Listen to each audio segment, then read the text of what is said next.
recorded live at 4ZZZ Studios, Meanjin, Brisbane. On 102.1 FM. And broadcast across Australia on the Community Radio Network. You're listening to Zed Games. Zed Games brings you the best in gaming news, reviews, community and culture. Want to reach out? Share your hot take? Or do you just want to share your favourite game? Find us on socials at Zed Games AU.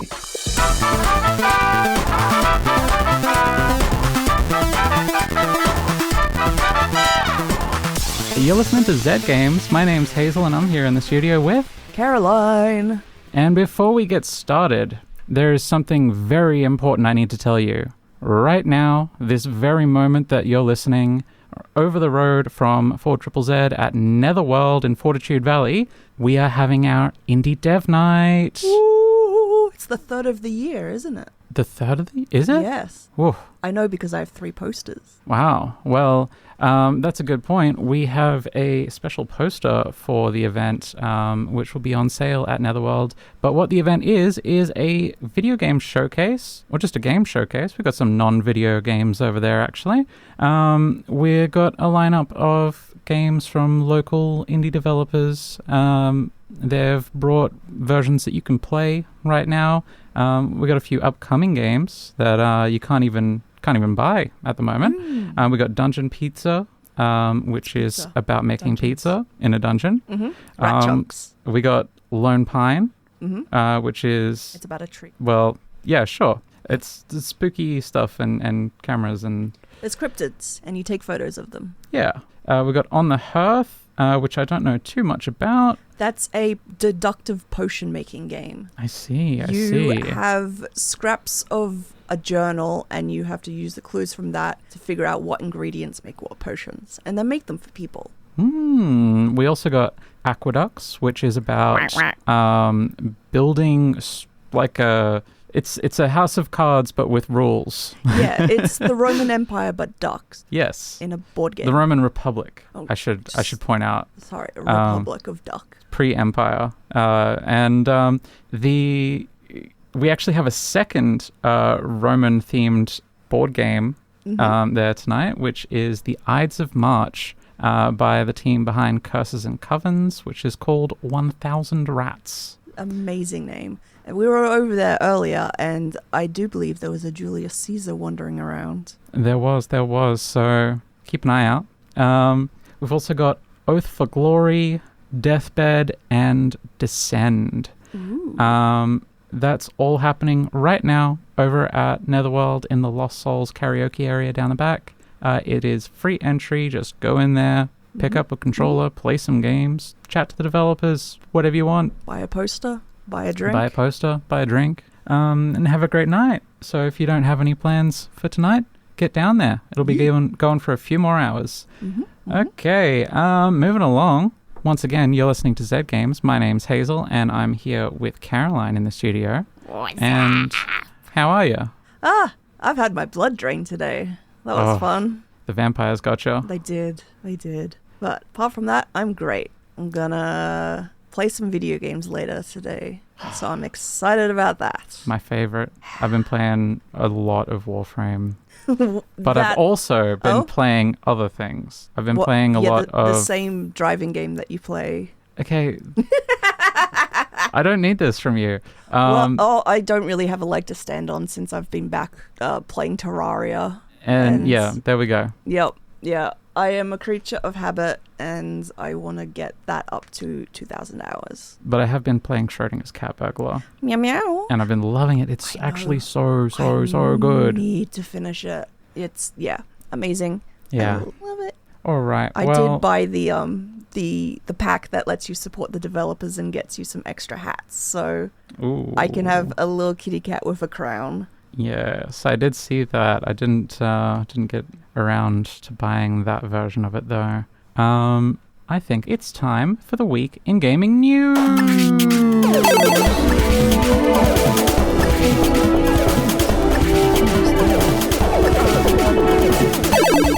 But it's the news. This week in gaming news, we have the State of Play. PlayStation's State of Play has kicked off winter with their usual showcase of games. We've got some highlights listed here that Zara's put together for us. I'll take... do you want to trade off one? I'll do one, you do one? Sure. All right, we got God of War Laufey, where we get to meet Faye as she makes her way to the afterlife. I believe she's, in the mythology, she's Kratos' second wife. Yes. Something like that? The one he didn't murder. And then we have Marvel's Wolverine, an action-adventure following our favorite Canadian as he hacks and slashes. We've got Until Dawn 2, which will take place on a tropical island with a group of ghost hunters who end up finding more than ghosts for a 2027 release. I'm excited about that. I was a big fan of the first Until Dawn in all of its janky glory. And then we have Kemuri, a 3-player yokai hunting game with dynamic movement and stylish gameplay set to release in 2027. That is another one I am very excited about. The graphics look great. The stylistic choices. Just, colors. We have Tomb Raider Legacy of Atlantis, which is set to launch on the 12th of February 2027, and it's a remake of the original Tomb Raider game. Maybe I'll actually be able to play that one, because I tried to play the first one a few years back and struggled. Rayman is back in Rayman Legends Retold, which is a reimagining of Rayman Legends, which was released in 2013. Wow. And that was so long ago that there are now teenagers who were born in that year. It's messed up. We have another look at Onimusha Way of the Sword, which is the first mainline game in Capcom's Samurai series since 2006, and shockingly has not been turned into a Souls-like. Oh, wow. Silent Hill Townfall has been announced for a 24th of September launch, sharing a new trailer that is, you guessed it, scary. Ooh. We've also got Control Resonant coming out alongside Silent Hill Townfall, and they gave us another peek at the story, so check that out.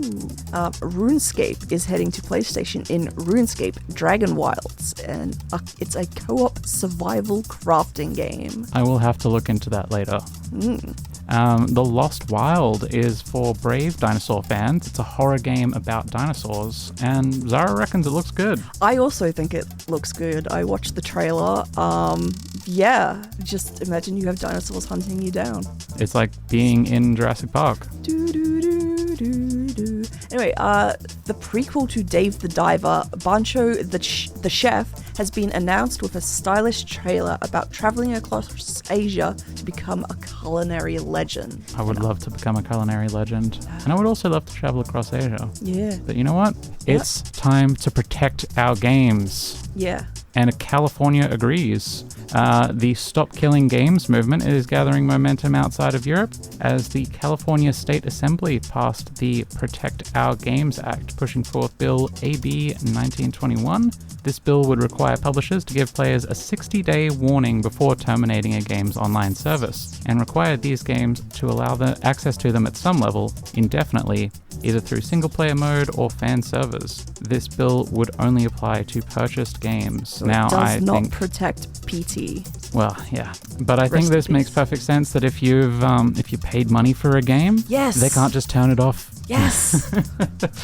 Yeah, and if you pay for a thing, you should own the thing. California sure is a big market and will have a big impact on the global games market having restrictions like this. I know that when the California government enforces things like emissions regulations, it has a big impact on the car market, so I'm sure it'll have knock-on effects elsewhere in the world. Do you want to take the first news nibble here? I'll have a nibble. In a move against the price gouging of Pokemon trading cards, allegedly managers in Target in the US have been given authority to sabotage resellers by cutting the seal on the boxes. This hasn't been confirmed by head office, but there have been multiple incidents, some violent, over Pokemon cards. Wow. That is interesting. Yes. I can't collect Pokemon cards anymore because they all get bought up by scalpers and I don't get a chance to buy any, and it's upsetting. Anyway, in Japan, when people buy stuff in stores, they will cut the they plastic. cut it in front of you? Yeah. Okay. And I think in some you have to open the packets there. It's like when you're at a gig and you buy a drink and they open the drink for you and then hand it to you. It's so that people can't just take that product, take it home, and immediately flog it for like 10 times the price. Yes. And I think this is a good thing. Mm-hmm. Pokemon cards, they're meant to be fun, and it's not fun anymore. I just want to collect cardboard and sort it. I want to sort my cardboard. All right, well, this has nothing to do with cardboard. Developers of Wigmund, a fantasy ARPG on Steam, have been fined by Autodesk for allegedly accidentally buying a fraudulent license for Autodesk's Maya software. The value of the fine has not been specified, but the developers did say it was enough to bankrupt the studio. They had a special sale, and thanks to community support, have been able to recoup some of the losses. Yeah, that's devastating. They went on what they thought was a reputable site, bought keys, and those keys just added them to some other person's plan. Oh dear. They thought that since the keys activated, it was all good, but yeah, then Autodesk just slammed down upon them with the fury of God. That is a nightmare. Yeah. Well, the illustrator who defined the look of Warhammer 40,000 or 40k, John Blanche, has passed away. Trish Carden Miniatures and Design posted that the world of Warhammer was brought to life by his vision of the grimdark setting, and I know his art meant a lot to so many of you. He leaves behind an enormous legacy that has enriched many people's lives. Moving on to our upcoming games, we've got on the 4th of June, Calcs for PC, Donkey Kong 64 coming to the Nintendo Switch 1 and 2, River City Saga Journey to the West on PC, PS5 and Nintendo Switch, and Swan Song coming to PC. Swan Song? Well, you try it then. Swan Song. And what have we got? Yeah, the 5th of June, we've got Voidling Bound for the PC and Follow Us, also for the PC. 8th of June, we have Solarpunk for PC, PlayStation 5, Xbox Series X and S, and the Nintendo Switch. 9th of June, Voidling Bound for the PC. I'm confused. So, anyway, 10th of June, Into the Depths for PC and Witchspire for PC. Don't know what Voidling Bound PC one is actually correct. It's here on the list accidentally twice. slipped it in twice. But you know what? A game so nice, you buy it twice. It doesn't matter because that's all this week in gaming news. Nothing matters. You're listening to Zed Games. My name's Hazel, and I'm here with... I'm Caroline. Hello. And Caroline, I believe you have a review? I do have a review. Do you have the review music for me? I sure do. Yes! I have the review. Ooh. It's got vampires in it. Very appropriate. From the creators, our vampire survivors, it is Vampire Crawlers. You are crawling. No longer surviving, just crawling. No, just crawling. Stop it.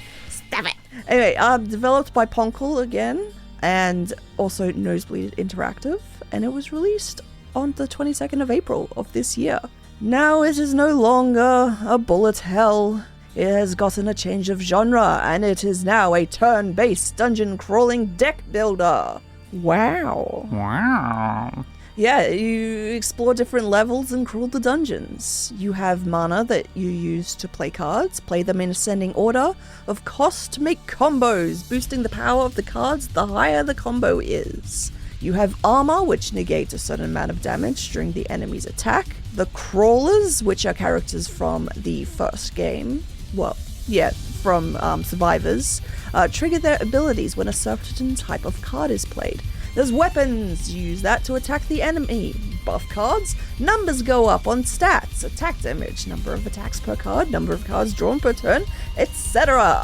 There's other cards that give you mana or let you draw more cards. Some cards can only be played once, then they're destroyed, but there are ways to circumvent this. Cards have gem slots, which you put gems in, such as Evolution, you have the required weapon and accessory card in your deck. similar to the evolution method in Survivors, you get a new weapon that is more powerful than the first weapon. Wow. There's stat boosts. It can boost your stat if you play the card. Yes. Then there's gems that make the card need more or less mana to play. You might want to make it more expensive so that you can chain the combos better. Nice. You can put it further down in the in your turn and keep that combo going, because that is one of the best ways to kick absolute butt. There's also gems that make you deal additional damage, such as 2 times, 3 times spicy damage. Damage based on the amount of coins that you've collected that run. You can make it a wild card that you can play anywhere in your combo, and it continues the chain. Also makes it free to play. Very useful. And you can also upgrade the amount of slots a card has and unlock additional cards and crawlers by completing achievements. Now, I want to know, have you played a lot of tactical deck building dungeon crawlers like this before? I've played Slay the Spire. Mm-hmm. It's not really like that. With Slay the Spire, you pick a path, but with dungeon crawlers, you have a little map, and you are moving about the map, kind of like there's little tiles. Yeah. And not all tiles will have a encounter. There are breakable things on the map that you can get coins from. Sometimes there's chickens hidden in it. Throwback to the first game that heals you. You can find one-use wildcards in there. There's an assortment of stuff, but honestly, there's not that much variety. Once you've seen a few layouts, I guess, and options, there's pretty much a guarantee that those things will pop up during the run. Now, is it good? Is it good? The game or the game. predictability? I think I had fun. I did get bored, but to be fair, I played it for 30 hours and 100% of it. So by the end of it, I'm just like, I am too powerful. I am one-shotting everybody. My strategy is too strong. Getting bored because you're 100%ing a game. I feel like, did you get bored at 20 hours? No, because I still had achievements and stuff. But towards the end, I only had one to go, and you got into the grind. Yeah. Early game, there's always something unlocking. There's a new card that you can add to your deck by you level up. You level up and you get to choose a card. Sometimes a gem pops up that you can then slot into the cards, and depending on what sort of run you're going for, like the synergies, you can get a pretty good deck. My favorite is getting as many wildcards as possible so that I can just continuously chain combos. Play a 0 mana card, 1 mana card, 2 mana card, wild card. Start again from the bottom. 0, 1, 2. But because I've chained a wild card in there, the combo keeps going up and up and up. I think my biggest combo, maybe in the 50s or so on a boss. That's crazy. I strain the game because at the higher levels, you will just have everything going on all at once. Yeah, I wanted to say this is very visually engaging, but also very visually busy at times. There's a lot of particle effects, there's a lot of enemies, there's a lot of cards on the screen. Did you find it overwhelming? You cannot sort the cards. You cannot auto-sort the cards. You can't. So you can buff the amount of cards that you draw at a time. It's possible to get basically your entire deck late game. So when you've already gotten a lot of cards, I think I can have upwards of 30 cards in my hand. Wow. There's no way to auto-sort that. Like, you can't. I wanted to be able to sort it by mana cost or by color or something, but it's nope. Oh, you want a specific card? Go find it in the tiny little slithers. Hover over all of those and find it. It's like when you're losing really bad at Uno. Yeah, but you're winning really good because you have so many cards. Anyway, music, it's pretty similar to the first game. Chiptune bops. Gets old a bit after a while. Same with the little sound bites the crawlers chirp when their abilities are activated. especially in late game when you can have them activated multiple times a turn. So, I did what I always do, mute it, watch some video essays while I was playing it. I must say, I think it looks better than Vampire Survivors. What do you think? The change to it's on a 3D plane, but with the 2D sprites still. That's quite nice. It's a very different perspective on the critters. Yes. The creatures. The little creatures. It's pretty much the same assets as the first game, just stuck on cards. I quite like the 3D environment that you can walk around in. Also, it really helps that you can turn off the shroop when you move, if that makes sense. You can just teleport because it was making me a bit motion sick. So there's like a transition each time you go from one tile to the next. Yes. And that made me a bit given that it took me 30 hours to do everything and it's like $14, I'd say it's pretty good value. And they might update it with more stuff like they did the Vampire Survivors. Yeah, I mean, I don't see they have explicitly said that they'll be adding things, but I live in hope because I wouldn't be surprised. I would happily go back to it to get some more plays. Because I feel like having some more options in the weapons and whatnot, maybe a few more different styles of play would be interesting. Oh, but one of my main foibles with it is some of the cards aren't very transparent about what they do. Like I mentioned earlier, does spicy damage. What does that mean? I think that might be an intentional choice. Yeah. Just all right. Some things not very clear, but all in all, I enjoyed it. I would happily play more of it when they update, but I don't feel any strong need to go back to it right now. All right. Well, that was our review of Vampire Crawlers by Poncle and Nosebleed Interactive, creators of Vampire Survivors. It is a turn-based roguelite deck builder in the world of Vampire Survivors. And that's all. I did a review. Huzzah! I played a game.